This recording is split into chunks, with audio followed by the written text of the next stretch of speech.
ಇನ್ನ ಎಷ್ಟು ಕಾಲಕ್ಕೆ ನಾಯಿಗಳನ್ನ ನಾವು ಪೆಟ್ಟಾಗೆ ಬೆಳೆಸ್ತಾ ಇರ್ತೀವಿ? ನಿಂತ್ಕೊ ಅಂದ್ರೆ ನಿಂತ್ಕೋಬೇಕು, ಕೂತ್ಕೋ ಅಂದ್ರೆ ಕೂತ್ಕೋಬೇಕು, ಛೇ ಬಾಯಿ ಮುಚ್ಚು ಅಂದ್ರೆ ಬಾಯಿ ಮುಚ್ಚಬೇಕು. ಸೊ ಒಂದು ಚೇಂಜ್ಗೆ ಸಡನ್ ಆಗಿ ಎಲ್ಲ ನಾಯಿಗಳು ನಾವು ಸ್ವಲ್ಪ ದಿನ ಓನರ್ ಆಗಿರ್ತೀವಿ, ನೀವು ಪೆಟ್ಟಾಗಿ ಸ್ವಲ್ಪ ದಿನ ಇದ್ ನೋಡಿ ಅಂತ ನಾಯಿಗಳು ಹೋರಾಟ ಮಾಡೋಕೆ ಶುರು ಮಾಡಿದ್ರೆ ಹೇಗಿರುತ್ತೆ?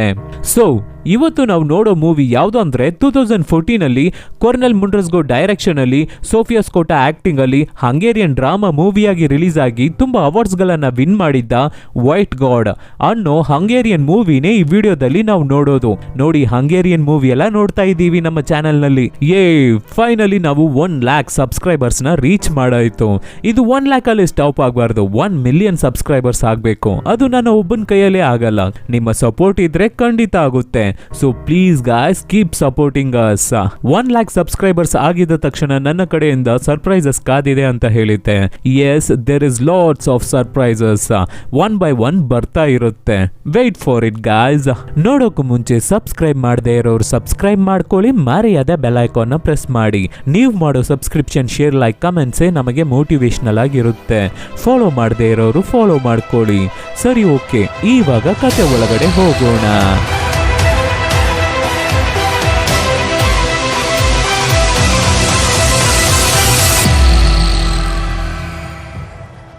ಓಪನಿಂಗ್ ಸೀನ್ ನಲ್ಲೇ ಖಾಲಿ ಖಾಲಿ ರೋಡು, ಜನರನ್ನೇ ಕಾಣ್ತಾ ಇಲ್ಲ. ಆವಾಗ ಒಂದು ಚಿಕ್ಕ ಹುಡುಗಿ ಒಬ್ಬಳೇ ಸೈಕಲ್ ಹೊಡ್ಕೊಂಡು ಎಲ್ಲಿಗೋ ಹೋಗ್ತಾ ಇದ್ದಾಳೆ. ಇವಳೇ ಕಥೆಯ ಹೀರೋಯಿನ್ ಲಿಲ್ಲಿ. ಮೇನ್ ರೋಡ್ ಅಲ್ಲಿ ಕಾರ್ಸ್ ನಿಂತಿದೆ, ಆದ್ರೆ ಪೀಪಲ್ಸ್ ನ ಕಾಣ್ತಾ ಇಲ್ಲ. ಹಾಗೆ ಕನ್ಫ್ಯೂಷನ್ ಅಲ್ಲೇ ನಮ್ಮ ಲಿಲ್ಲಿ ಸೈಕಲ್ ನ ಹೊಡ್ಕೊಂಡು ಹೋಗ್ತಾ ಇರ್ಬೇಕಾದ್ರೆ ಸಡನ್ ಆಗಿ ಒಂದು 100-200 ನಾಯಿಗಳು ಇರುತ್ತೆ. ನಮ್ಮ ಲಿಲ್ಲಿಯನ್ನ ಅಟ್ಟಾಡಿಸ್ಕೊಂಡು ಓಡಿ ಬರ್ತಾ ಇದೆ. ಲಿಲ್ಲಿ ಹೆದರ್ಕೊಂಡು ಸ್ಪೀಡ್ ಆಗಿ ಸೈಕಲ್ ನ ಹೊಡ್ಕೊಂಡು ಹೋಗ್ತಾ ಇದ್ದಾಳೆ. ಸ್ವಲ್ಪ ದಿನಗಳ ಹಿಂದೆ ಲಿಲ್ಲಿ ಅವಳ ನಾಯಿ ಜೊತೆ ಒಂದು ಪಾರ್ಕ್ ಅಲ್ಲಿ ಖುಷಿಯಾಗಿ ಆಟ ಆಡ್ತಾ ಇದ್ದಾಳೆ. ಆ ನಾಯಿಯ ಹೆಸರು ಡಿಸ್ಕೋ. ಹಾಗೆ ಆಟ ಆಡ್ತಾ ಇರ್ಬೇಕಾದ್ರೆ ಅವರ ಅಮ್ಮ ಬಂದು ಪಿಕಪ್ ಮಾಡ್ಕೋತಾರೆ. ಲಿಲ್ಲಿ ಅವರ ತಂದೆ ತಾಯಿಗೆ ಡಿವೋರ್ಸ್ ಆಗ್ಬಿಟ್ಟಿದೆ. ಇವಾಗ ತಾಯಿ ಬೇರೆಯವನ ಜೊತೆ ರಿಲೇಶನ್ಶಿಪ್ ಅಲ್ಲಿ ಇದ್ದಾರೆ. ಸೊ ಲಿಲ್ಲಿ ಅವರ ತಾಯಿ ಬಿಸ್ನೆಸ್ ವಿಷಯವಾಗಿ 3 ತಿಂಗಳು ಅವರ ನ್ಯೂ ವುಡ್ ಬಿ ಜೊತೆ ಫಾರಿನ್ಗೆ ಹೋಗ್ತಾ ಇದ್ದಾರೆ. ಸೊ ಲಿಲ್ಲಿನ ಅವರ ತಂದೆ ಹತ್ರ ಬಿಟ್ಟು ಹೋಗೋಣ ಅಂತ ಡಿಸೈಡ್ ಮಾಡಿದ್ದಾರೆ. ಈ ಕಡೆ ತಂದೆ ಬೀಫ್ ಫ್ಯಾಕ್ಟರಿಯಲ್ಲಿ ಕೆಲಸ ಮಾಡ್ತಾ ಇದ್ದಾರೆ. ಬೀಫ್ ಚೆನ್ನಾಗಿದೆ ಇಲ್ವಾ ಅಂತ ಕ್ವಾಲಿಟಿ ಚೆಕ್ ಮಾಡೋದೇ ತಂದೆಗೆ ಕೆಲಸ. ಸೊ ತಂದೆ ಕೆಲಸ ಮುಗಿಸಿ ಹೊರಗಡೆ ಬರ್ತಾರೆ. ಆವಾಗ ತಾಯಿ ಲಿಲ್ಲಿ ಮತ್ತೆ ಡಿಸ್ಕೋನ ತಂದು ಚೆನ್ನಾಗಿ ನೋಡ್ಕೊಳ್ಳೋಕೆ ಹೇಳಿ ತಂದೆ ಹತ್ರ ಬಿಟ್ಟು ಹೋಗ್ತಾರೆ. ತಂದೆ ತಾಯಿಗೆ ಡಿವೋರ್ಸ್ ಆಗಿ ತುಂಬಾ ವರ್ಷಗಳಾಗ್ಬಿಟ್ಟಿದೆ ಅನ್ಸುತ್ತೆ. ಲಿಲ್ಲಿ ಅವಳ ತಂದೆಯನ್ನೇ ಯಾರೋ ಬೇರೆಯವರು ಅನ್ನೋ ತರ ನೋಡ್ತಾ ಇದ್ದಾಳೆ. ಆವಾಗ ತಂದೆ ತನ್ನ ಮಗಳಿಗೆ ಬಬಲ್ಸ್ ಬಿಟ್ಟು ಆಟ ಆಡ್ತೀವಲ್ಲ ಅದನ್ನ ಗಿಫ್ಟ್ ಆಗಿ ಕೊಡ್ತಾರೆ. ಅದಕ್ಕೆ ಲಿಲ್ಲಿ, ನಾನು ಏನು ಚಿಕ್ಕ ಹುಡುಗಿ ಇಲ್ಲಪ್ಪ, ಇನ್ನ ಇದನ್ನ ಇಟ್ಕೊಂಡು ಆಟ ಆಡೋಕೆ ಅಂತ ಟೆನ್ಷನ್ ಆಗ್ತಾಳೆ. ಆಮೇಲೆ ಲಿಲ್ಲಿ ಮತ್ತೆ ಡಿಸ್ಕೋನ ಕರ್ಕೊಂಡು ತಂದೆ ಅವರ ಮನೆಗೆ ಹೋಗ್ತಾರೆ. ಆವಾಗ ಡಿಸ್ಕೋನ ನೋಡೋ ಪಕ್ಕದ ಮನೆ ಅಜ್ಜಿ, ಏನಪ್ಪ ನಮ್ಮ ಊರ್ ರೂಲ್ಸ್ ಅಂಡ್ ರೆಗ್ಯುಲೇಷನ್ ಎಲ್ಲ ನಿನಗೆ ಗೊತ್ತಿಲ್ವಾ? ನಾಯಿಗಳನ್ನ ಮನೇಲಿಟ್ಟು ಬೆಳೆಸಬೇಕು ಅಂದ್ರೆ ಗೌರ್ಮೆಂಟ್ ಹತ್ರ ಪರ್ಮಿಷನ್ ತಗೋಬೇಕು. ಇಂಥ ಪರ್ಟಿಕ್ಯುಲರ್ ಬ್ರೀಡೋ ಇಂಥ ಪರ್ಟಿಕ್ಯುಲರ್ ನಾಯನ್ನ ನಮ್ಮ ಮನೇಲಿಟ್ಟು ಬೆಳೆಸ್ತಾ ಇದೀವಿ ಅಂತ ರಿಜಿಸ್ಟರ್ ಮಾಡ್ಬಿಡ್ಬೇಕಪ್ಪ, ಇಲ್ಲ ಅಂದ್ರೆ ಬೇಕಿಲ್ದಿರೋ ಪ್ರಾಬ್ಲಮ್ಸ್ ಎಲ್ಲ ಬರುತ್ತೆ, ಬೇಗ ರಿಜಿಸ್ಟರ್ ಮಾಡ್ಬಿಡೋ ಆಯ್ತಾ ಅಂತ ಅಜ್ಜಿ ಹೇಳ್ಬೇಕಾದ್ರೆ ಸರಿ ಸರಿ ಅನ್ನೋ ತರ ತಲೆ ಅಲ್ಲಾಡಿಸ್ಕೊಂಡು ಮನೆ ಒಳಗಡೆ ಹೋಗ್ತಾರೆ ತಂದೆ. ಆಮೇಲೆ ಅವತ್ತು ರಾತ್ರಿ ಮಗಳಿಗೆ ತಿನ್ನೋಕೆ ಅಡುಗೆ ಮಾಡಿ ಕೊಟ್ರೆ ನಮ್ಮ ಲಿಲ್ಲಿ ಅವಳು ಅದನ್ನ ತಿಂದೆ ಡಿಸ್ಕೋಗೆ ತಿನ್ನೋಕೆ ಕೊಡ್ತಾನೆ ಇದ್ದಾಳೆ. ತುಂಬಾ ಪ್ರೀತಿಯಿಂದ ಡಿಸ್ಕೋನ ನೋಡ್ಕೋತಾ ಇದ್ದಾಳೆ. ಆದ್ರೆ ಇದು ಒಂದು ಚೂರು ತಂದೆಗೆ ಇಷ್ಟ ಆಗ್ತಾ ಇಲ್ಲ. ಆಮೇಲೆ ಅವತ್ತು ರಾತ್ರಿ ಮಲಗಬೇಕಾದ್ರೆ ಒಂದೇ ರೂಮ್ ಇರೋದು. ಸೊ ಅಲ್ಲೇ ಲಿಲ್ಲಿ ಮಲಗೋಕು ತಂದೆ ಸ್ವಲ್ಪ ಜಾಗನ ಅರೇಂಜ್ ಮಾಡಿ ಕೊಟ್ರೆ ಆವಾಗ ಲಿಲ್ಲಿ, ನಾನು ಯಾವಾಗ್ಲೂ ಡಿಸ್ಕೋನ ತಪ್ಕೊಂಡೇ ಮಲಗೋದು, ಡಿಸ್ಕೋನು ನಮ್ಮ ಜೊತೆನೆ ಮಲಗ್ತಾನೆ ಅಂತ ಹೇಳ್ಬೇಕಾದ್ರೆ ಅದಕ್ಕೆ ತಂದೆ ಟೆನ್ಷನ್ ಆಗಿ, ಅದೆಲ್ಲ ಆಗಲ್ಲ ಅಂತ ನಮ್ಮ ಡಿಸ್ಕೋನ ಎಳ್ಕೊಂಡು ಹೋಗಿ ಬಾತ್ರೂಮ್ ಒಳಗಡೆ ಹಾಕಿ ಲಾಕ್ ಮಾಡಿಬಿಟ್ಟು ಸುಮ್ನೆ ಮಲ್ಗು ಅಂತ ಲಿಲ್ಲಿಗೆ ಬೈತಾರೆ. ನಮ್ಮ ಲಿಲ್ಲಿಗೆ ಯಾವಾಗ್ಲೂ ಡಿಸ್ಕೋನ ತಪ್ಕೊಂಡೆ ಮಲ್ಗಿ ಅಭ್ಯಾಸ ಅಲ್ವಾ, ಇವಾಗ ಅದನ್ನ ಬಿಟ್ಟು ಮಲ್ಗೋಕೆ ಒಂಥರ ಆಗ್ತಾ ಇದೆ, ನಿದ್ದೆನೆ ಬರ್ತಾ ಇಲ್ಲ. ಅದಕ್ಕೆ ತಕ್ಕಿದ ಹಾಗೆ ನಮ್ಮ ಡಿಸ್ಕೋನು ಬಾತ್ರೂಮ್ ಒಳಗಡೆ ನಿಂತ್ಕೊಂಡು ಒಂಥರ ಸೌಂಡ್ ಮಾಡ್ತಾ ಇದೆ. ಯಾಕೆ ಅಂದ್ರೆ ಡಿಸ್ಕೋಗೂ ಲಿಲ್ಲಿನ ಬಿಟ್ಟು ಮಲ್ಗಿ ಅಭ್ಯಾಸ ಇಲ್ಲ. ಸೊ ಲಿಲ್ಲಿ ತಕ್ಷಣ ಮೇಲೆದ್ದು ಅವಳ ಟ್ರಂಪೆಟ್ ನ ತಗೊಂಡು ಬಾತ್ರೂಮ್ ಒಳಗಡೆ ಹೋಗಿ ಪ್ಲೇ ಮಾಡ್ತಾಳೆ. ಅದನ್ನ ಕೇಳಿ ಹಾಗೆ ಡಿಸ್ಕೋ ಸೈಲೆಂಟ್ ಸೈಲೆಂಟ್ ಆಗಿ ಮಲಗುತ್ತೆ. ನಮ್ಮ ಲಿಲ್ಲಿನೂ ಹಾಗೆ ಬಾತ್ ಟಬ್ ಅಲ್ಲೇ ಮಲಗಿ ನಿದ್ದೆ ಮಾಡ್ತಾಳೆ. ನೆಕ್ಸ್ಟ್ ದಿನ ಬೆಳಿಗ್ಗೆ ಯಾರೋ ನಾನ್ ಸ್ಟಾಪ್ ಕಾಲಿಂಗ್ ಬೆಲ್ ನ ಹೊಡಿತಾನೆ ಇದ್ದಾರೆ. ಯಾರು ಅಂತ ತಂದೆ ಹೊರಗಡೆ ಬಂದು ನೋಡಿದ್ರೆ ಪಕ್ಕದ ಮನೆ ಅಜ್ಜಿ ನಮ್ಮ ಡಿಸ್ಕೋ ಬಗ್ಗೆ ಮುನ್ಸಿಪಾಲಿಟಿಗೆ ಕಂಪ್ಲೇಂಟ್ ಮಾಡ್ಬಿಟ್ಟಿದ್ದಾಳೆ. ಆದ್ರಿಂದ ಮುನ್ಸಿಪಲ್ ಆಫೀಸ್ ಇಂದ ಒಬ್ಬ ಆಫೀಸರ್ ಬಂದು, ನೋಡಿ ಸರ್, ನಿಮ್ಮ ನಾಯಿ ಬ್ರೀಡ್ ನ ನೋಡಿದ್ರೆ ಹಂಗೇರಿಯನ್ ಬ್ರೀಡ್ ತರ ಕಾಣಿಸ್ತಾ ಇಲ್ಲ, ನಮ್ಮ ಕಂಟ್ರಿ ಡಾಗ್ ಇಲ್ಲ ಇದು, ಇದನ್ನ ನೀವು ನಿಮ್ಮ ಮನೇಲಿ ಇಟ್ಟು ಬೆಳೆಸಬೇಕು ಅಂದ್ರೆ ಗೌರ್ಮೆಂಟ್ ಗೆ ಟ್ಯಾಕ್ಸ್ ಕಟ್ಟಬೇಕು ಅಂತ ಹೇಳ್ತಾರೆ. ಆವಾಗ ತಂದೆ ಅವರ ಮನಸ್ಸೊಳಗಡೆ ಈ ನಾಯನ ಬೆಳೆಸೋದೇ ದಂಡ ಖರ್ಚು, ಇದರಲ್ಲಿ ಟ್ಯಾಕ್ಸ್ ಬೇರೆ ಪೇ ಮಾಡಬೇಕಾ ಅಂತ ಅನ್ಕೊಂಡು ಏನೇನೋ ಮಾತಾಡಿ ಸದ್ಯಕ್ಕೆ ಆಫೀಸರ್ ಅನ್ನ ಕಳಿಸ್ಬಿಡ್ತಾರೆ. ಇದನ್ನ ನೋಡೋ ನಮ್ಮ ಲಿಲ್ಲಿ ಹೇಗೂ ತಂದೆ ನಮ್ಮ ಡಿಸ್ಕೋನ ಮನೆ ಬಿಟ್ಟು ಓಡಿಸ್ಬಿಡ್ತಾರೆ ಅನ್ಸುತ್ತೆ ಅಂತ ಅನ್ಕೊಂಡು ತಂದೆ ಸ್ನಾನ ಮಾಡ್ಬೇಕಾದ್ರೆ ತಂದೆಗೆ ಗೊತ್ತಿಲ್ಲದೆ ಡಿಸ್ಕೋನ ಕರ್ಕೊಂಡು ಹೊರಗಡೆ ಬಂದ್ಬಿಡ್ತಾಳೆ. ಆಮೇಲೆ ಸ್ವಲ್ಪ ಹೊತ್ತು ಒಂದು ಬೆಟ್ಟದ ಮೇಲೆ ಕೂತು ಟೈಮ್ ಪಾಸ್ ಮಾಡಿಬಿಟ್ಟು ಅವಳು ಜಾಯ್ನ್ ಆಗಿರೋ ಮ್ಯೂಸಿಕ್ ಕ್ಲಾಸಿಗೆ ಹೋಗ್ತಾಳೆ. ಅಲ್ಲಿ ಒಬ್ಬೊಬ್ಬರು ಒಂದೊಂದು ಇನ್ಸ್ಟ್ರೂಮೆಂಟ್ ನ ಪ್ಲೇ ಮಾಡ್ತಾ ಇದ್ದಾರೆ. ಆವಾಗ ನಮ್ಮ ಡಿಸ್ಕೋನ ಕರ್ಕೊಂಡು ಹೋಗಿ ಅಲ್ಲೇ ಒಂದು ಕಬೋರ್ಡ್ ಒಳಗಡೆ ಬಿಟ್ಟು ಸದ್ ಮಾಡದೆ ಇರು ಡಿಸ್ಕೋ ಅಂತ ಹೇಳ್ಬಿಟ್ಟು ಅವಳ ಸೀಟಿಗೆ ಹೋಗಿ ಕೂತ್ಕೋತಾಳೆ ಲಿಲ್ಲಿ. ಆವಾಗ ಮ್ಯೂಸಿಕ್ ಟೀಚರ್ ಬಂದು ಮ್ಯೂಸಿಕ್ ನ ಕಂಪೋಸ್ ಮಾಡ್ತಾ ಇದ್ದಾರೆ. ಮ್ಯೂಸಿಕ್ ಟೀಚರ್ ಕೈ ಅಲ್ಲಾಡ್ಸೋದಕ್ಕೆ ತಕ್ಕಿದ ಹಾಗೆ ಸ್ಟೂಡೆಂಟ್ಸ್ ಎಲ್ಲರೂ ಮ್ಯೂಸಿಕ್ ಪ್ಲೇ ಮಾಡ್ತಾ ಇದ್ದಾರೆ. ಸಡನ್ ಆಗಿ ನಮ್ಮ ಡಿಸ್ಕೋ ಹೊರಗಡೆ ಬಂದು ಡಿಸ್ಟರ್ಬ್ ಮಾಡುತ್ತೆ. ಬಗಲ್ಕೊಂಡು ಮ್ಯೂಸಿಕ್ ಟೀಚರ್ ಹತ್ರನೇ ಓಡಿ ಹೋಗುತ್ತೆ. ಅಷ್ಟೇ ಮ್ಯೂಸಿಕ್ ಟೀಚರ್, ಯಾರ್ದು ಈ ನಾಯಿ ಅಂತ ಕೇಳ್ಬೇಕಾದ್ರೆ ನನ್ನದೇ ಸರ್ ಅಂತ ಮೇಲೆ ಎದ್ದೇಳ್ತಾಳೆ ಲಿಲ್ಲಿ. ಕರ್ಕೊಂಡು ಹೋಗಿ ಹೊರಗಡೆ ಬಿಟ್ಬಿಟ್ಟು ಬಾ ಅಂತ ಬೈತಾರೆ ಟೀಚರ್. ಅದಕ್ಕೆ ನಮ್ಮ ಲಿಲ್ಲಿ ಕೋಪ ಮಾಡ್ಕೊಂಡು ಡಿಸ್ಕೋನ ಕರ್ಕೊಂಡು ಹೊರಗಡೆ ಹೋಗ್ತಾಳೆ. ಆವಾಗ ಟೀಚರ್, ನೀನು ಇರಮ್ಮ, ಆ ನಾಯನ ಮಾತ್ರ ಹೊರಗಡೆ ಬಿಟ್ಟು ನೀನು ಪ್ರಾಕ್ಟೀಸ್ ಮಾಡೋಕೆ ಬಾರಮ್ಮ ಅಂತ ಹೇಳಿದ್ರೆ ನಮ್ಮ ಲಿಲ್ಲಿ ಕೇಳಲ್ಲ. ಬೇಜಾರ್ ಮಾಡ್ಕೊಂಡು ಡಿಸ್ಕೋನೇ ನನಗೆ ಇಂಪಾರ್ಟೆಂಟ್ ಅನ್ನೋ ತರ ಹೊರಗಡೆ ಹೋಗ್ಬಿಡ್ತಾಳೆ. ಅದಕ್ಕೆ ಟೀಚರ್ ಟೆನ್ಷನ್ ಆಗಿ ತಂದೆಗೆ ಫೋನ್ ಮಾಡಿ ಎಲ್ಲವನ್ನು ಹೇಳ್ಬಿಡ್ತಾನೆ. ಸೊ ತಂದೆ ಮಗಳನ್ನ ಹುಡಿಕೊಂಡು ಮ್ಯೂಸಿಕ್ ಕ್ಲಾಸ್ ಹತ್ರ ಬಂದು ನೋಡಿದ್ರೆ ಲಿಲ್ಲಿ ಅಲ್ಲಿ ಇಲ್ಲ. ಹಾಗೆ ಹುಡಿಕೊಂಡು ಬರ್ತಾ ಇರ್ಬೇಕಾದ್ರೆ ರೋಡ್ ಅಲ್ಲಿ ಡಿಸ್ಕೋ ಜೊತೆ ನಡ್ಕೊಂಡು ಹೋಗ್ತಾ ಇದ್ದಾಳೆ ಲಿಲ್ಲಿ. ಸೊ ಲಿಲ್ಲಿನ ಹಿಡಿದು ಚೆನ್ನಾಗಿ ಬೈದು ಸೈಕಲ್ ನ ತಗೊಂಡು ಕಾರ್ ಡಿಕ್ಕಿಗೆ ಹಾಕೊಂಡು ಕಾರಿಗೆ ಲಿಲ್ಲಿ ಮತ್ತೆ ಡಿಸ್ಕೋನ ಹತ್ತಿಸ್ಕೊಂಡು ಕರ್ಕೊಂಡು ಹೋಗ್ತಾ ಇದ್ದಾರೆ ತಂದೆ. ಹಾಗೆ ಹೋಗ್ತಾ ಇರ್ಬೇಕಾದ್ರೆ ನಾಯಿ ಬಗ್ಗೆ ಮಾತಾಡಿ ಇಬ್ಬರ ಮಧ್ಯ ಜಗಳ ಆಗುತ್ತೆ.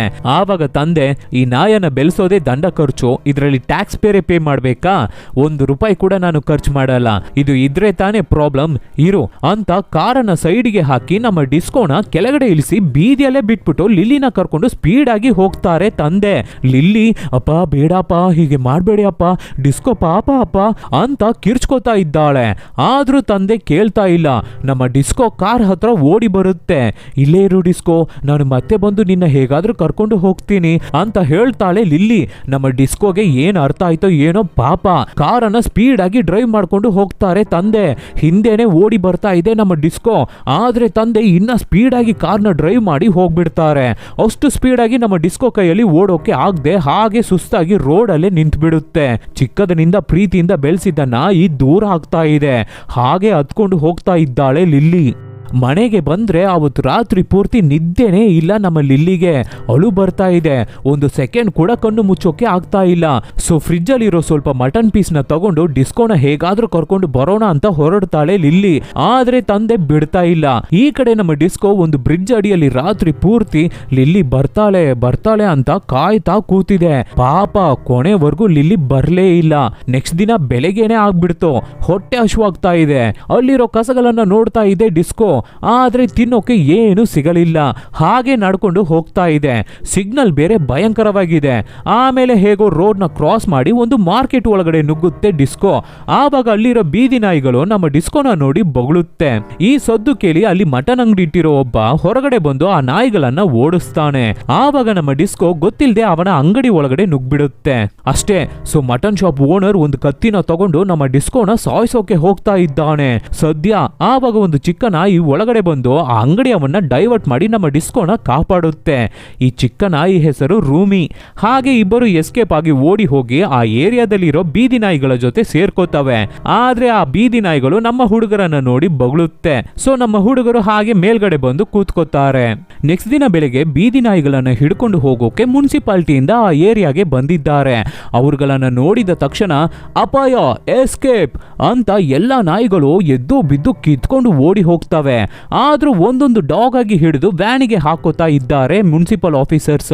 ಆವಾಗ ಇಬ್ಬರು ಮುನ್ಸಿಪಾಲಿಟಿ ಆಫೀಸರ್ಸ್ ನಮ್ಮ ಹುಡುಗರನ್ನ ಹಿಡಿಯೋಕೆ ಬರ್ಬೇಕಾದ್ರೆ ಅವ್ರಗಳ ಹತ್ರ ಇಂದ ನಮ್ಮ ಡಿಸ್ಕೋ ಮತ್ತೆ ರೂಮಿ ಎಸ್ಕೇಪ್ ಆಗಿ ಓಡಿ ಹೋಗ್ತಾ ಇದ್ದಾರೆ. ಹಾಗೆ ಹೋಗ್ತಾ ಇರ್ಬೇಕಾದ್ರೆ ಇಬ್ಬರು ಡಿವೈಡ್ ಆಗ್ಬಿಡ್ತಾರೆ. ಕೊನೆಗೆ ನಮ್ಮ ಡಿಸ್ಕೋ ಒಂದು ಡೆಡ್ ಎಂಡ್ ಅಲ್ಲಿ ಸಿಗಾಕೊಳ್ಳುತ್ತೆ. ಅಷ್ಟೇ, ನಮ್ಮ ಡಿಸ್ಕೋನ ಹಿಡ್ಕೊಂಡ್ರು ಅನ್ಕೋಬೇಕಾದ್ರೆ ನಮ್ಮ ರೂಮಿ ಸುತ್ಕೊಂಡು ಬಂದು ಬಾವ್ ಬಾವ್ ಅಂತ ಬೊಗಳುತ್ತೆ. ಆದ್ರಿಂದ ನಮ್ಮ ಡಿಸ್ಕೋ ಅಲ್ಲೇ ಒಂದು ಸಣ್ಣ ಗ್ಯಾಪ್ ಇರುತ್ತೆ, ಅದ್ರ ಒಳಗಡೆ ನುಗ್ಗಿ ಅಲ್ಲಿಂದ ಎಸ್ಕೇಪ್ ಆಗ್ಬಿಡುತ್ತೆ. ಆದ್ರೆ ಎಸ್ಕೇಪ್ ಆಗಿ ಏನ್ ಪ್ರಯೋಜನ, ಓಡಿ ಹೋಗಿ ಏನ್ ಪ್ರಯೋಜನ? ನಮ್ಮ ಡಿಸ್ಕೋ ಆ ಏರಿಯಾಗೆ ಹೊಸದು ಅಲ್ವಾ, ಎಲ್ಲೇ ಓಡಿ ಹೋದ್ರು ಸರಿ ಮತ್ತೆ ಮತ್ತೆ ಸುತ್ಕೊಂಡು ಬಂದು ಅಲ್ಲೇ ಸಿಗಾಕೋತಾ ಇದೆ. ಇನ್ನೇನು ನಮ್ಮ ಡಿಸ್ಕೋ ಸಿಗಾಕೋತು ಅನ್ಕೋಬೇಕಾದ್ರೆ ಆ ಏರಿಯಾದಲ್ಲಿ ಮನೆ ಇಲ್ಲದೆ, ಇರೋಕೆ ಜಾಗ ಇಲ್ಲದೆ ಒಬ್ಬ ಭಿಕ್ಷಕ ಬೀದಿಯಲ್ಲಿ ಮಲಗಿರ್ತಾನೆ. ಅವನು ನಮ್ಮ ಡಿಸ್ಕೋನ ಕಾಪಾಡಿ ರಗ್ನ ಹಾಕಿ ಕವರ್ ಮಾಡ್ತಾನೆ. ಸೊ ಮುನ್ಸಿಪಾಲಿಟಿ ಅವರು ಅಲ್ಲಿಗೆ ಬಂದು ಹುಡುಕಿ ನೋಡ್ಬಿಟ್ಟು ಗಾಡಿನ ತಗೊಂಡು ಹೋಗ್ಬಿಡ್ತಾರೆ. ಗಾಡಿ ಆ ಕಡೆ ಹೋಗಿದ್ದ ತಕ್ಷಣ ತಪ್ಪಿಸ್ಕೊಂಡಿದ್ದ ಎಲ್ಲಾ ಡಾಗ್ಸು ಹಪ್ಪ ಅಂತ ಹೊರಗಡೆ ಬರ್ತಾ ಇವೆ. ನಮ್ಮ ಡಿಸ್ಕೋ ಈ ಜಾಗನೇ ಸೇಫ್ ಆಗಿದೆ, ಇವ್ರ ಹತ್ರನೇ ಸೇಫ್ ಆಗಿದೆ, ಇಲ್ಲೇ ಇದ್ಬಿಡೋಣ ಅಂತ ಅಲ್ಲೇ ಇರುತ್ತೆ. ಆದ್ರೆ ಆ ಭಿಕ್ಷಕ ನಮ್ಮ ಡಿಸ್ಕೋನ ಇಟ್ಟು ಏನೋ ಪ್ಲಾನ್ ಮಾಡಿದ್ದಾನೆ. ಒಂದು ಹಗ್ಗನ ತಂದು ನಮ್ಮ ಡಿಸ್ಕೋನ ಕಟ್ಟಿ ಹಾಕ್ತಾ ಇದ್ದಾನೆ. ಅದೇ ಸಮಯದಲ್ಲಿ ಈ ಕಡೆ ತಂದೆ ಮಗಳಿಗೆ ಚೆನ್ನಾಗಿ ಅಡ್ವೈಸ್ ಮಾಡಿ ಕರ್ಕೊಂಡು ಬಂದು ಮ್ಯೂಸಿಕ್ ಕ್ಲಾಸ್ ಅಲ್ಲಿ ಬಿಡ್ತಾ ಇದ್ದಾರೆ. ನಮ್ಮ ಲಿಲ್ಲಿನೂ 5-6 ಸಲ ಮ್ಯೂಸಿಕ್ ಟೀಚರ್ ಹತ್ರ ಸಾರಿ ಕೇಳ್ಬಿಟ್ಟು ಕ್ಲಾಸ್ ಅನ್ನ ಅಟೆಂಡ್ ಮಾಡೋಕೆ ಕೂತ್ಕೋತಾಳೆ. ಕ್ಲಾಸ್ ಮುಗ್ದಾದ್ಮೇಲೆ ಸೈಕಲ್ ನ ತಗೊಂಡು ರೋಡ್ ಆಗಿ ಡಿಸ್ಕೋನ ಹುಡಿಕೊಂಡು ಸುತ್ತಾಡ್ತಾ ಇದ್ದಾಳೆ ನಮ್ಮ ಲಿಲ್ಲಿ. ಎಲ್ಲೇ ಹುಡುಕಿದ್ರು ಡಿಸ್ಕೋ ಸಿಗ್ತಾ ಇಲ್ಲ, ಕಾಣ್ತಾ ಇಲ್ಲ. ಪಾಪ ಸುಸ್ತಾಗ್ಬಿಡ್ತಾಳೆ ಲಿಲ್ಲಿ. ಅದಕ್ಕೆ ಡಿಸ್ಕೋ ಮಿಸ್ಸಿಂಗ್ ಅಂತ ಪ್ಯಾಂಪ್ಲೆಟ್ಸ್ ನ ರೆಡಿ ಮಾಡಿ ಗೋಡೆಗಳಿಗೆ ಅಂಟಿಸ್ತಾ ಇದ್ದಾಳೆ. ತುಂಬಾನೇ ಬೇಜಾರ್ ಮಾಡ್ಕೊಂಡು ಹೋಗ್ತಾ ಇದ್ದಾಳೆ ಲಿಲ್ಲಿ. ಹಾಗೆ ಹೋಗ್ಬೇಕಾದ್ರೆ ಇವಳ ಜೊತೆ ಮ್ಯೂಸಿಕ್ ಕ್ಲಾಸ್ಗೆ ಬರೋ ಇಬ್ಬರು ಕ್ಲಾಸ್ಮೇಟ್ಸ್ ನ ಒಂದು ಬಾರ್ ಅಲ್ಲಿ ಮೀಟ್ ಆಗ್ತಾಳೆ ಲಿಲ್ಲಿ. ಅದೇ ಸಮಯದಲ್ಲಿ ಈ ಕಡೆ ಆ ಭಿಕ್ಷಕ ನಮ್ಮ ಡಿಸ್ಕೋನ ತಗೊಂಡು ಹೋಗಿ ಒಬ್ಬ ಹೋಟೆಲ್ ಓನರ್ ಹತ್ರ ಹಣ ತಗೊಂಡು ಮಾರ್ತಾ ಇದ್ದಾನೆ. ಈ ಹೋಟೆಲ್ ಓನರ್ ಡಾಗ್ಸ್ ನ ಮಾರೋ ಸೈಡ್ ಬಿಸ್ನೆಸ್ ನ ಮಾಡ್ತಾ ಇದ್ದಾನೆ ಅನ್ಸುತ್ತೆ. ತುಂಬಾ ನಾಯಿಗಳನ್ನ ಇಟ್ಟಿದ್ದಾನೆ. ಆಮೇಲೆ ಸ್ವಲ್ಪ ಹೊತ್ತು ಬಿಟ್ಟು ಒಬ್ಬ ಬಾಂಡ್ಲಿ ಆ ಹೋಟೆಲ್ ಓನರ್ ಹತ್ರ ಇಂದ ಹೆಚ್ಚು ಹಣ ಕೊಟ್ಟು ನಮ್ಮ ಡಿಸ್ಕೋನ ತಗೊಂಡು ಹೋಗ್ತಾ ಇದ್ದಾನೆ. ಏನ್ ಮಾಡ್ತಾನೋ ಗೊತ್ತಿಲ್ಲ. ನಮ್ಮ ಡಿಸ್ಕೋನ ಅವನ ಮನೆಗೆ ಕರ್ಕೊಂಡು ಹೋಗಿ ಏನೇನೋ ಮಿಕ್ಸ್ ಮಾಡಿ ತಿನ್ನೋಕೆ ಕೊಡ್ತಾ ಇದ್ದಾನೆ. ನಮ್ಮ ಡಿಸ್ಕೋಗೆ ಹೊಟ್ಟೆ ಹಸುವಲ್ವಾ, 2 ದಿನದಿಂದ ಸರಿಯಾಗಿ ಊಟ ಇಲ್ಲ. ಸೊ ಚೆನ್ನಾಗಿ ಅವನು ಕೊಟ್ಟಿದ್ದನ್ನ ತಿಂತಾ ಇದೆ. ಅದನ್ನ ತಿಂದಿದ ತಕ್ಷಣ ನಮ್ಮ ಡಿಸ್ಕೋಗೆ ಹುಚ್ಚು ಹಿಡಿತಾ ಇದೆ, ಕೋಪ ಬರ್ತಾ ಇದೆ. ಏನು ಅಂತ ನೋಡಿದ್ರೆ ಈ ಬಾಂಡ್ಲಿ ಇದಾನಲ್ಲ, ಡಾಗ್ ಫೈಟ್ ಮಾಡಿಸಿ ಅದರಲ್ಲಿ ಹಣ ಬೆಟ್ಟಿಂಗ್ ಕಟ್ಟಿ ಸಂಪಾದನೆ ಮಾಡ್ತಾ ಇರೋನು. ಸೊ ಫೈಟ್ ಮಾಡಿಸೋದಕ್ಕಾಗಿ ನಮ್ಮ ಡಿಸ್ಕೋನ ತಗೊಂಡು ಬಂದಿದ್ದಾನೆ. ಟ್ರೈನಿಂಗ್ ಕೊಡ್ತಾನೆ ನೋಡಿ, ಯಪ್ಪ ನಮ್ಮ ಡಿಸ್ಕೋನ ಹಾಕಿ ಹೊಡಿತಾ ಇದ್ದಾನೆ. ದಿನ ಪೂರ್ತಿ ಊಟ ಕೊಡದೆ ಹೊಟ್ಟೆ ಹುರಿಸ್ತಾ ಇದ್ದಾನೆ. ಮಟನ್ ಪೀಸ್ನ ತೋರಿಸಿ ಬ್ಯಾಕ್ ಉರಿಸ್ತಾ ಇದ್ದಾನೆ ನಮ್ಮ ಡಿಸ್ಕೋಗೆ. ಟ್ರೆಡ್ಮಿಲ್ ಅಲ್ಲಿ ಓಡಿಸಿ ಟಯರ್ಡ್ ಮಾಡಿಸ್ತಾ ಇದ್ದಾನೆ ಡಿಸ್ಕೋಗೆ. ಈ ಕಡೆ ನಮ್ಮ ಲಿಲ್ಲಿ ಡಿಸ್ಕೋ ಮಿಸ್ ಆಗಿರೋ ಬೇಜಾರಲ್ಲಿ ಮತ್ತೊಂದು ಸಲ ಮ್ಯೂಸಿಕ್ ಟೀಚರ್ ಹತ್ರ ಎದುರಿಸಿ ಮಾತಾಡಿ ಬಿಡ್ತಾಳೆ. ಅದಕ್ಕೆ ಆ ಮ್ಯೂಸಿಕ್ ಟೀಚರ್ ನಮ್ಮ ಲಿಲ್ಲಿನ ಅವತ್ತು ಪೂರ್ತಿ ಕೂರಿಸ್ಕೊಂಡು ಟ್ರಂಪೆಟ್ ನ ಪ್ಲೇ ಮಾಡಿಸಿ ಫುಲ್ ಡೇ ಪನಿಷ್ಮೆಂಟ್ ಕೊಡ್ತಾರೆ. ಈ ಕಡೆ ಬಾಂಡ್ಲಿ ನಮ್ಮ ಡಿಸ್ಕೋಗೆ ಅನಸ್ತೇಶಿಯಾ ಇಂಜೆಕ್ಷನ್ ಕೊಟ್ಟು ಪ್ರಜ್ಞೆ ತಪ್ಪಿಸಿ ಮಲಗಿಸ್ಬಿಟ್ಟು ಅದ್ರ ಟೀತ್ಸ್ ನ ಹಲ್ಲುಗಳನ್ನ ಶಾರ್ಪ್ ಮಾಡ್ತಾ ಇದ್ದಾನೆ. ಇವನು ಮಾಡಿರೋ ಟ್ರೈನಿಂಗ್ ಅಲ್ಲಿ ನಮ್ಮ ಡಿಸ್ಕೋ ಟೋಟಲ್ ಆಗಿ ಚೇಂಜ್ ಆಗ್ಬಿಟ್ಟಿದೆ. ಎಷ್ಟು ಸಾಫ್ಟ್ ಆಗಿರ್ತಿತ್ತು ಅಲ್ವಾ ನಮ್ಮ ಡಿಸ್ಕೋ, ಆದ್ರೆ ಇವಾಗ ಹುಚ್ಚು ನಾಯಿ ಆಗ್ಬಿಟ್ಟಿದೆ. ನೆಕ್ಸ್ಟ್ ದಿನ ರಾತ್ರಿ ನಮ್ಮ ಡಿಸ್ಕೋನ ಕರ್ಕೊಂಡು ಡಾಗ್ ಫೈಟಿಂಗ್ ನಡೆಯೋ ಜಾಗಕ್ಕೆ ಹೋಗ್ತಾನೆ ಬಾಂಡ್ಲಿ. ಅಲ್ಲಿ ನಡೆಯೋ ಜಗಳದಲ್ಲಿ ನಮ್ಮ ಡಿಸ್ಕೋ ಭಯಂಕರವಾಗಿ ಫೈಟ್ ಮಾಡ್ತಾ ಇದೆ. ಆಪೋಸಿಟ್ ನಾಯಿ ಸುಮ್ಮನೆ ಅಲ್ಲ, ನಮ್ಮ ಡಿಸ್ಕೋಗೆ ಸರಿಯಾಗಿ ಕಚ್ಚಿಬಿಡುತ್ತೆ. ಆದ್ರೆ ಕೊನೆಗೆ ನಮ್ಮ ಡಿಸ್ಕೋ ಆಪೋಸಿಟ್ ಡಾಗ್ ನ ಜಂಪ್ ಮಾಡಿ ಗಂಟ್ಲನ್ನೇ ಕಚ್ಚಿ ಕೊಂದ್ಬಿಡುತ್ತೆ. ಬಾಯಿ ಪೂರ್ತಿ ಬ್ಲಡ್ ಸುರಿತಾ ಇದೆ. ಆವಾಗ ನಮ್ಮ ಡಿಸ್ಕೋ ಸತ್ತ ನಾಯಿಯನ್ನ ನೋಡಿ ಯೋಚನೆ ಮಾಡ್ತಾ ಇದೆ, ನಾನು ಈ ತರ ಮಾಡಲ್ವಲ್ಲ, ಹೇಗಿದ್ದೆ ನಾನು, ನನಗೆ ಏನಾಗಿದೆ ಅಂತ ಫೀಲ್ ಮಾಡ್ತಾ ಇದೆ ನಮ್ಮ ಡಿಸ್ಕೋ. ಆವಾಗ ಬಾಂಡ್ಲಿ ನಾನು ಗೆದ್ಬಿಟ್ಟೆ ಅಂತ ಖುಷಿ ಪಡ್ತಾ ಇದ್ದಾನೆ. ಅದೇ ಟೈಮಲ್ಲಿ ಕರೆಕ್ಟ್ ಆಗಿ ಪವರ್ ಕಟ್ ಆಗುತ್ತೆ. ಆ ಗ್ಯಾಪ್ ನ ಯೂಸ್ ಮಾಡಿ ನಮ್ಮ ಡಿಸ್ಕೋ ಅಲ್ಲಿಂದ ಎಸ್ಕೇಪ್ ಆಗಿ ಓಡಿ ಹೋಗುತ್ತೆ. ಈ ಕಡೆ ನಮ್ಮ ಲಿಲ್ಲಿ ಡಿಸ್ಕೋನ ಹುಡ್ಕೋ ಟೆನ್ಷನ್ ಅಲ್ಲಿ ಅವಳ ಸೈಕಲ್ ನ ಹಾಲ್ ಮಾಡ್ಕೊಬಿಟ್ಟಿದ್ದಾಳೆ. ಸೊ ಗಾಬರಿಯಾಗಿ ಓಡಿ ಬರ್ತಾ ಇರ್ಬೇಕಾದ್ರೆ ಅವಳ ಕ್ಲಾಸ್ಮೇಟ್ ಹುಡುಗ ಸಿಗ್ತಾನೆ. ಆಲ್ರೆಡಿ ಡಿಸ್ಕೋ ಮಿಸ್ಸು, ಇವಾಗ ಸೈಕಲ್ ಮಿಸ್ಸು. ಸೊ ಆ ಹುಡುಗ ಪಾರ್ಟಿಗೆ ಕರೆದಿದ್ದ ತಕ್ಷಣ ಸರಿ ನಾನು ಬರ್ತೀನಿ ಅಂತ ನಮ್ಮ ಲಿಲ್ಲಿ ಸರಿ ಅಂತ ಅವನ ಜೊತೆ ಹೋಗ್ತಾಳೆ. ಅಲ್ಲಿಗೆ ಹೋಗಿದ ತಕ್ಷಣ ಆ ಹುಡುಗ ಲಿಲ್ಲಿನ ಕೂರಿಸ್ಬಿಟ್ಟು ಬೇರೆ ಹುಡುಗಿ ಜೊತೆ ಡ್ಯಾನ್ಸ್ ಮಾಡೋಕೆ ಹೋಗ್ತಾನೆ. Only dance underline only dance. ಆವಾಗ ನಮ್ಮ ಲಿಲ್ಲಿ ಆಲ್ರೆಡಿ ಬೇಜಾರಲ್ಲಿ ಇದ್ದಾಳೆ ಅಲ್ವಾ, ಸೊ ಫುಲ್ ಬಾಟಲ್ ನ ಒಬ್ಬಳೆ ಕುಡಿತಾ ಇದ್ದಾಳೆ. ಅಷ್ಟೇ ಫ್ಲಾಟು. ನೆಕ್ಸ್ಟ್ ದಿನ ಕಣ್ಬಿಟ್ಟು ಎದ್ರೆ ಪೊಲೀಸ್ ಅಲ್ಲಿಗೆ ಬಂದಿದ್ದಾರೆ. ಯಾಕೆ ಅಂದ್ರೆ ಆ ಪಾರ್ಟಿಯಲ್ಲಿ ತುಂಬಾ ಹುಡುಗರು ಡ್ರಗ್ಸ್ ನ ಯೂಸ್ ಮಾಡಿದ್ದಾರೆ. ಅದು ಕಂಪ್ಲೇಂಟ್ ಹೋಗಿದೆ. ಸೊ ಪೊಲೀಸ್ ಬಂದು ಎಲ್ಲರನ್ನು ಎಳ್ಕೊಂಡು ಸ್ಟೇಷನ್ಗೆ ಹೋಗ್ತಾರೆ. ಆಮೇಲೆ ತಂದೆಗೆ ಫೋನ್ ಮಾಡಿ ಸ್ಟೇಷನ್ಗೆ ಕರ್ಸಿದ್ರೆ ತಂದೆ ಅಲ್ಲಿಗೆ ಬಂದು ಯಾಕೆ ಹೀಗೆ ಮಾನ ಮರ್ಯಾದೆ ಕಳೀತ್ಯಾ ಅಂತ ಮಗಳನ್ನ ಬೈತಾರೆ. ಆಮೇಲೆ ನಮ್ಮ ಹತ್ರ ಬರ್ಬೇಕಾದ್ರೆ ಲಿಲ್ಲಿ ಈ ತರ ಎಲ್ಲ ಮಾಡ್ತಾ ಇರ್ಲಿಲ್ವಲ್ಲ, ಇವಾಗ್ಲೇ ಹಾಳೋಗ್ತಾ ಇದ್ದಾಳೆ ಅಲ್ವಾ, ಹಾಗಾದ್ರೆ ನಮ್ಮೇಲೇನೆ ತಪ್ಪು, ನಮ್ಮಿಂದಾನೇ ಲಿಲ್ಲಿ ಹಾಳೋಗ್ತಾ ಇದ್ದಾಳೆ ಅಂತ ಬೇಜಾರ್ ಮಾಡ್ಕೊಂಡು ಅಲ್ಲೇ ಕೂತ್ಕೊಂಡು ಅಳ್ತಾರೆ ತಂದೆ. ಇದನ್ನ ನೋಡಿ ನಮ್ಮ ಲಿಲ್ಲಿ ಕರ್ಮ, ಆ ನಾಯನ ಹುಡಿಕೊಂಡು ಹೋದ್ರೆ ತಾನೇ ಈ ತರ ಎಲ್ಲ ಪ್ರಾಬ್ಲಮ್ಸ್ ಬರ್ತಾ ಇದೆ, ಫಸ್ಟ್ ಆ ನಾಯನ ಮರೆಯೋಣ ಅಂತ ಅವಳೇ ಸಮಾಧಾನ ಮಾಡ್ಕೊಂಡು ತಂದೆ ಜೊತೆ ಮನೆಗೆ ಹೋಗ್ತಾಳೆ. ತಂದೆ ಅವತ್ತು ರಜಾ ಹಾಕ್ಬಿಟ್ಟು ಮಗಳ ಜೊತೆ ಟೈಮ್ ಸ್ಪೆಂಡ್ ಮಾಡೋಣ ಅನ್ಕೋತಾರೆ. ಆದ್ರೆ ಲಿಲ್ಲಿ ಅಪ್ಪ ನೀವು ಕೆಲ್ಸಕ್ಕೆ ಹೋಗಿ, ನಾನು ಎಲ್ಲಿಗೂ ಹೋಗಲ್ಲ, ಮನೇಲೇ ಇರ್ತೀನಿ ಅಂತ ಕಳಿಸ್ಕೊಡ್ತಾಳೆ. ಸರಿ ಅಂತ ತಂದೆನು ಕೆಲ್ಸಕ್ಕೆ ಹೊರಡ್ತಾರೆ. ಈ ಕಡೆ ನಮ್ಮ ಡಿಸ್ಕೋ ತಪ್ಪಿಸ್ಕೊಂಡು ಬಂತಲ್ಲ, ತಪ್ಪಿಸ್ಕೊಂಡು ಮತ್ತೆ ಹಳೆ ಏರಿಯಾಗೆ ಬರುತ್ತೆ. ಅಲ್ಲೇ ಸುತ್ತಾಡ್ತಾ ಇದ್ದ ನಮ್ಮ ರೂಮಿಗೆ ಡಿಸ್ಕೋನ ನೋಡಿದ ತಕ್ಷಣ ಫುಲ್ಲು ಖುಷಿ. ಮತ್ತೆ ನಮ್ಮ ಹುಡುಗರು ಇಬ್ಬರು ಸೇರ್ಕೊಂಡು ಸಿಗೋದನ್ನ ತಿನ್ಕೊಂಡು ಆಟ ಆಡ್ತಾ ಇದ್ದಾರೆ. ಹಾಗೆ ಆಟ ಆಡ್ತಾ ಇರ್ಬೇಕಾದ್ರೆ ಮತ್ತೆ ಮುನ್ಸಿಪಾಲಿಟಿ ಗಾಡಿ ಅಲ್ಲಿಗೆ ಬರುತ್ತೆ. ಅಂದ್ರೆ ನಮ್ಮ ಡಿಸ್ಕೋ ಮತ್ತೆ ರೂಮಿನ ಲಾಸ್ಟ್ ಟೈಮ್ ತರ ಇಲ್ದೆ ಈ ಸತಿ ನೀಟಾಗಿ ಹಿಡ್ಕೊಂಡು ಗೌರ್ಮೆಂಟ್ ಡಾಗ್ಸ್ ಹೌಸ್ಗೆ ತಗೊಂಡು ಹೋಗಿ ಬಿಟ್ಬಿಡ್ತಾರೆ. ಅಲ್ಲಿ ಕೆಲಸ ಮಾಡೋ ಒಂದು ಲೇಡಿ ಗೌರ್ಮೆಂಟ್ಗೆ ಗೊತ್ತಿಲ್ಲದೆ ಚೆನ್ನಾಗಿರೋ ಡಾಗ್ಗಳನ್ನ ಡಾಗ್ ಫೈಟ್ ಮಾಡಿಸೋರಿಗೆ ಮಾರ್ತಾ ಇರ್ತಾರೆ. ಈ ಕಡೆ ನಮ್ಮ ಲಿಲ್ಲಿ ಮ್ಯೂಸಿಕ್ ಕ್ಲಾಸ್ಗೆ ಹೋಗ್ತಾ ಇದ್ದಾಳೆ ಅಲ್ವಾ. ಸೊ ಅವ್ರ ಮ್ಯೂಸಿಕ್ ಕ್ಲಾಸ್ ಪ್ರೋಗ್ರಾಮ್ ಇದೆ. ನಮ್ಮ ಲಿಲ್ಲಿ ಟ್ರಂಪೆಟ್ ನ ಪ್ಲೇ ಮಾಡೋ ಮ್ಯೂಸಿಷಿಯನ್ ಅಲ್ವಾ. ಸೊ ತಂದೆ ಮಗಳು ಫಂಕ್ಷನ್ಗಾಗಿ ರೆಡಿಯಾಗಿ ಅಲ್ಲಿಗೆ ಹೊರಡ್ತಾ ಇದ್ದಾರೆ. ಆವತ್ತಿನ ದಿನ ಸಂಡೇ. ಈ ಕಡೆ ಡಾಗ್ ಹೌಸ್ಗೆ ಜನ ಬಂದಿದ್ದಾರೆ, ಯಾವದಾದ್ರೂ ಡಾಗ್ ನ ತಗೊಂಡು ಹೋಗೋಣ ಅಂತ. ಆವಾಗ ಒಂದು ಹುಡುಗಿ ನಮ್ಮ ಡಿಸ್ಕೋನ ನೋಡಿ ಇಷ್ಟಪಟ್ಟು ಹಾಯ್ ಪಪ್ಪಿ ಅಂತ ಕೈನ ತೋರಿಸಿದ್ರೆ ನಮ್ಮ ಡಿಸ್ಕೋ ಆ ಹುಡುಗಿನ ಕಚ್ಚೋಕೆ ಟ್ರೈ ಮಾಡುತ್ತೆ. ಅದಕ್ಕೆ ಅಲ್ಲಿ ಕೆಲಸ ಮಾಡೋ ಲೇಡಿ ಓಡಿ ಬಂದು ಕಚ್ಬಿಡ್ತಾ, ಇಲ್ಲ ಅಲ್ವಾ, ಈ ನಾಯಿಗೆ ಕೊಬ್ಬು ಜಾಸ್ತಿ, ಭಯಂಕರ ರ್ಯಾಶ್ ಆಗಿದೆ, ಇದನ್ನ ಬೇರೆ ಕೇಜ್ಗೆ ಹಾಕ್ಬೇಕು ಅಂತ ಹೇಳ್ಬೇಕಾದ್ರೆ ಅಲ್ಲಿ ಕೆಲಸ ಮಾಡೋ ಇನ್ನೊಬ್ಬ ಅಂಕಲ್ ನಮ್ಮ ಡಿಸ್ಕೋ ಕತ್ತಿಗೆ ಹಗ್ಗ ಹಾಕಿ ಬೇರೆ ಕೇಜ್ಗೆ ಕರ್ಕೊಂಡು ಹೋಗ್ತಾ ಇರ್ತಾರೆ. ಆವಾಗ ಹಗ್ಗದಿಂದ ಎಸ್ಕೇಪ್ ಆಗ್ಬಿಡುತ್ತೆ ನಮ್ಮ ಡಿಸ್ಕೋ. ಮೊದಲ ತರ ಸಾಫ್ಟ್ ಆಗಿಲ್ವಲ್ಲ ನಮ್ಮ ಹುಡುಗ, ಇವಾಗ ಫುಲ್ಲು ರ್ಯಾಶ್ ಆಗಿದ್ದಾನೆ ಅಲ್ವಾ. ಅಷ್ಟೇ ಒಂದೇ ಜಂಪು ಅಂಕಲ್ ಗಂಟ್ಲನ್ನೇ ಕಚ್ಚುತ್ತೆ. ಅಂಕಲ್ ಹಾಗೆ ಬಿದ್ದೋಗ್ತಾರೆ. ಕತೆ ಮುಗೀತು. ಕೇಜ್ ನ ಬೇರೆ ಲಾಕ್ ಮಾಡಿಲ್ಲ. ಸೊ ಎಲ್ಲ ಡಾಗ್ಸು ಹೊರಗಡೆ ಬರುತ್ತೆ. ನಮ್ಮ ಡಿಸ್ಕೋ ತಪ್ಪಿಸ್ಕೊಂಡು ಹೋಗೋಣ ಅಂತ ಹೊರಗಡೆ ಬಂದ್ರೆ ಆ ಮೇನ್ ಇನ್ಚಾರ್ಜ್ ಲೇಡಿ ಎಂಟ್ರೆನ್ಸ್ ಅಲ್ಲೇ ನಿಂತಿದ್ದಾಳೆ. ಈ ಅಜ್ಜಿನೇ ಡಾಗ್ ಫೈಟಿಂಗ್ ಗೆ ನಾಯಿಗಳನ್ನ ಮಾರಿ ಹಣ ಸಂಪಾದನೆ ಮಾಡ್ತಾ ಇರೋದು. ನಮ್ಮ ಡಿಸ್ಕೋ ಓಡಿ ಬಂದು ಆ ಅಜ್ಜಿನ ದಾಟ್ಕೊಂಡು ಓಡಿ ಹೋಗುತ್ತೆ. ಅಜ್ಜಿ ಹೆದರ್ಕೊಂಡು ಕೆಳಗಡೆ ಬಿದ್ದೋಗ್ತಾಳೆ. ಹಿಂದೆನೆ ಎಲ್ಲಾ ಡಾಗ್ಸು ಎಸ್ಕೇಪ್ ಆಗಿ ಅಜ್ಜಿನ ದಾಟ್ಕೊಂಡು ಓಡಿ ಹೋಗ್ತಾ ಇವೆ. ಈ ಕಡೆ ಮ್ಯೂಸಿಕ್ ಫಂಕ್ಷನ್ ಸ್ಟಾರ್ಟ್ ಆಗ್ಬಿಟ್ಟಿದೆ. ನಮ್ಮ ಲಿಲ್ಲಿ ಟ್ರಂಪೆಟ್ ನ ಪ್ಲೇ ಮಾಡ್ತಾ ಇದ್ದಾಳೆ. ಇಲ್ಲಿ ನಾಯಿಗಳು ಸ್ಟ್ರೀಟ್ಸ್ಗೆ ಬಂದ್ಬಿಟ್ಟಿದೆ. ಒಂದೇ ಸಮಯದಲ್ಲಿ 200-300 ನಾಯಿಗಳು ಓಡಿ ಬರೋದನ್ನ ನೋಡಿ ಜನ ಎಲ್ಲ ಹೆದರ್ಕೊಂಡು ಓಡಿ ಹೋಗ್ತಾ ಇದ್ದಾರೆ, ಹೌಸ್ಕೋತಾ ಇದ್ದಾರೆ. ನೆಮ್ಮದಿಯಾಗಿ ರೋಡ್ ಅಲ್ಲಿ ನಡೆಯೋಕ್ಕೂ ಆಗ್ತಾ ಇಲ್ಲ. ಅಟ್ಯಾಕ್ ಮಾಡ್ತಾ ಇವೆ ಡಾಗ್ಸ್.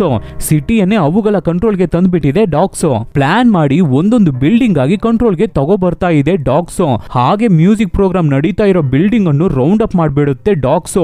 ಪ್ರೋಗ್ರಾಮ್ ಸ್ಟಾಪ್ ಆಗ್ಬಿಡುತ್ತೆ. ಆವಾಗ ನಮ್ಮ ಲಿಲ್ಲಿಗೆ ಆ ನಾಯಿಗಳ ಮಧ್ಯ ಡಿಸ್ಕೋನ ನೋಡಿದ ಹಾಗೆ ಫೀಲ್ ಆಗುತ್ತೆ. ಅದಕ್ಕೆ ಅವಳ ಫ್ರೆಂಡ್ ಹತ್ರ ಸೈಕಲ್ ಕೀನ ತಗೊಂಡು ತಂದೆ ಹತ್ರ ಹೇಳ್ದೆ ಮಾಡದೆ ಬಿಲ್ಡಿಂಗ್ ಇಂದ ಹೊರಗಡೆ ಬಂದು ಡಿಸ್ಕೋನ ಹುಡುಕೋಕೆ ಸ್ಟಾರ್ಟ್ ಮಾಡ್ತಾಳೆ. ಹಾಗೆ ಹೋಗ್ತಾ ಇರ್ಬೇಕಾದ್ರೇನೆ ನಾಯಿಗಳು ಸಡನ್ ಆಗಿ ನಮ್ಮ ಲಿಲ್ಲಿನ ಅಟ್ಟಾಡಿಸ್ಕೊಂಡು ಹೋಗೋದು. ಇದನ್ನೇ ನಾವು ಓಪನಿಂಗ್ ಸೀನ್ ನಲ್ಲೇ ನೋಡಿದ್ದು. ಇಷ್ಟು ನಾಯಿಗಳು ನಮ್ಮ ಹುಡುಗಿನ ಚೇಸ್ ಮಾಡಿದ್ರಲ್ಲಿ ನಮ್ಮ ಹುಡುಗಿ ಗಾಬರಿಯಾಗಿ ಭಯದಲ್ಲಿ ಕೆಳಗಡೆ ಬಿದ್ದೋಗ್ತಾಳೆ. ಕಾಲಿಗೆ ಏಟಾಗ್ಬಿಡುತ್ತೆ. ಆದ್ರೆ ಸದ್ಯ ಯಾವುದೇ ನಾಯು ನಮ್ಮ ಹುಡುಗಿನ ಏನು ಮಾಡಲ್ಲ. ಆದ್ರೆ ಆ ಗ್ರೂಪ್ ಅಲ್ಲಿ ನಮ್ಮ ಡಿಸ್ಕೋನ ಕಾಣ್ತಾ ಇಲ್ಲ. ನಮ್ಮ ಡಿಸ್ಕೋ ಆ ಗ್ರೂಪ್ ಅಲ್ಲಿ ಇಲ್ಲ. ಎಲ್ಲಿ ಅಂತ ನೋಡಿದ್ರೆ ಈ ಕಡೆ ನಮ್ಮ ಡಿಸ್ಕೋ ಅದೇ ಹೋಟೆಲ್ ಓನರ್ ಭಿಕ್ಷಕ ಹತ್ರ ಇಂದ ಹಣ ಕೊಟ್ಟು ನಮ್ಮ ಡಿಸ್ಕೋನ ತಗೊಂಡು ಬಾಂಡ್ಲಿ ಹತ್ರ ಮಾರಿದ್ನಲ್ಲ. ಸೊ ಆ ಹೋಟೆಲ್ಗೆ ಬಂದು ಅವನನ್ನ ರಿವೆಂಜ್ ತಗೊಳುತ್ತೆ. ಹೋಟೆಲ್ ಓನರ್ನ ಅದ್ರ ಗ್ಯಾಂಗ್ ನ ಕರ್ಕೊಂಡು ಬಂದು ಕಚ್ಚಿ ಪೀಸ್ ಮಾಡ್ಬಿಡುತ್ತೆ ಡಿಸ್ಕೋ. ಇಲ್ಲಿ ಕೆಳಗಡೆ ಬಿದ್ದ ನಮ್ಮ ಲಿಲ್ಲಿ ಮತ್ತೆ ಎದ್ದು ಸೈಕಲ್ ಹೊಡ್ಕೊಂಡು ಈ ಕಡೆ ಬರ್ತಾಳೆ. ಬಂದ್ರೆ ನಾಯಿಗಳು ಈ ಹೋಟೆಲ್ ಓನರ್ ನ ಕಚ್ಚಿ ಸಾಯಿಸಿರೋದನ್ನ ನೋಡ್ತಾಳೆ. ಹಾಗೆ ಹೆದರ್ಕೊಂಡು ನೋಡ್ತಾ ಇರ್ಬೇಕಾದ್ರೆ ಡಾಗ್ಸ್ ಎಲ್ಲ ಒಂದು ಕಡೆಯಿಂದ ಓಡಿ ಹೋಗುತ್ತೆ. ಸೊ ಅದನ್ನ ನೋಡಿ ನಮ್ಮ ಲಿಲ್ಲಿ ಮಾರ್ಕೆಟ್ ಒಳಗಡೆ ಹೋಗಿ ನೋಡಿದ್ರೆ ಮಟನ್ ಅಂಗಡಿ ಓನರ್ ಅದೇ ನಮ್ಮ ಡಿಸ್ಕೋನ ಕತ್ತಿ ತಗೊಂಡು ಸಾಯಿಸೋಕೆ ನೋಡಿದ್ನಲ್ಲ, ಅವನ ಕಥೆಯನ್ನು ಮುಗಿಸಿದೆ ಡಿಸ್ಕೋ. ಈ ಡಾಗ್ಸ್ ಎಲ್ಲ ಈ ತರ ರಿವೆಂಜ್ ತಗೊಂಡು ಸಿಗೋರ್ನೆಲ್ಲ ಕಚ್ತಾ ಇರೋ ವಿಷಯ ಗೌರ್ಮೆಂಟ್ ಗೆ ಗೊತ್ತಾಗುತ್ತೆ. So shoot at site order ಆಗಿದೆ. ಆದ್ರಿಂದ ಪೊಲೀಸರ್ಸ್ ನಾಯಿಗಳ ನಾಯಿಗಳನ್ನ ಶೂಟ್ ಮಾಡಿ ಸಾಯಿಸ್ತಾ ಇದ್ದಾರೆ. ಅದರಲ್ಲಿ ಎಸ್ಕೇಪ್ ಆಗಿ ಎಲ್ಲ ಡಾಗ್ಸು, ಅದರಲ್ಲಿ ನಮ್ಮ ಡಿಸ್ಕೋನು ಎಸ್ಕೇಪ್ ಆಗಿ ಬೇರೆ ಡೈರೆಕ್ಷನ್ ಅಲ್ಲಿ ಓಡಿ ಹೋಗುತ್ತೆ. ಡಾಗ್ಸು ಸಿಟಿಯನ್ನ ಅಟ್ಯಾಕ್ ಮಾಡ್ತಾ ಇರೋದನ್ನ ಟಿವಿ ನ್ಯೂಸ್ ಅಲ್ಲಿ ತೋರಿಸ್ತಾ ಇದ್ದಾರೆ. ಅದನ್ನ ಬಾಂಡ್ಲಿ ಅವನ ಮನೆಯಲ್ಲೇ ಕೂತ್ಕೊಂಡು ನೋಡ್ತಾ ಇರ್ಬೇಕಾದ್ರೆ ನಮ್ಮ ಡಿಸ್ಕೋ ಅದ್ರ ಗ್ಯಾಂಗ್ ನ ಕರ್ಕೊಂಡು ಹೋಗಿ ಅಟ್ಯಾಕ್ ಮಾಡುತ್ತೆ. ಎಲ್ಲ ನಾಯಿಗಳು ಕೈ ಕಾಲನ್ನ ಕಚ್ಚಿ ಎಳಿತಾ ಇರ್ಬೇಕಾದ್ರೆ ನಮ್ಮ ಡಿಸ್ಕೋ ಹಾಗೆ ನಿಧಾನಕ್ಕೆ ಹತ್ರ ಹೋಗಿ ಅಂತ ಅವನ ಮುಖವನ್ನೇ ಕಚ್ಚಿ ಎಳೆದಾಡಿ ಸಾಯಿಸುತ್ತೆ.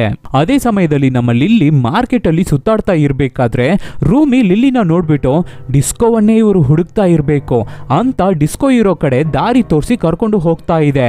ನಮ್ಮ ಲಿಲ್ಲಿನೂ ಹಿಂದೆನೆ ಸೈಕಲ್ ಹೊಡ್ಕೊಂಡು ಹೋಗ್ತಾ ಇದ್ದಾಳೆ. ಹಾಗೆ ಹೋಗ್ತಾ ಇರ್ಬೇಕಾದ್ರೆ ಸಡನ್ ಆಗಿ ಮುನಿಸಿಪಲ್ ಗಾಡಿ ಅಡ್ಡ ಬರುತ್ತೆ. ಲಿಲ್ಲಿ ಬೇಡ, ಆ ಕಡೆ ಹೋಗ್ಬೇಡ, ಬಂದ್ಬಿಡು ಅಂತ ಕೂಗ್ತಾಳೆ. ಆದ್ರೆ ಅದು ನಮ್ಮ ರೂಮಿಗೆ ಅರ್ಥ ಆಗಲ್ಲ ಅಲ್ವಾ. ಮುನಿಸಿಪಲ್ ಗಾಡಿಯಿಂದ ಒಬ್ಬ ಗನ್ನ ತಗೊಂಡು ಬಂದು ನಮ್ಮ ರೂಮಿನ ಶೂಟ್ ಮಾಡ್ತಾನೆ. ಪಾಪ ನಮ್ಮ ರೂಮಿ ಅಲ್ಲೇ ಬಿದ್ದು ಸತ್ತೋಗುತ್ತೆ. ಇದನ್ನ ನೋಡಿ ನಮ್ಮ ಲಿಲ್ಲಿ ತುಂಬಾನೇ ಬೇಜಾರಾಗ್ತಾಳೆ. ಯಾಕೆ ನಾವು ಕೂಡ ಬೇಜಾರಾಗ್ತಾ ಇದ್ದೀವಿ. ಪಾಪ ರೂಮಿ ಏನ್ ಮಾಡ್ತು.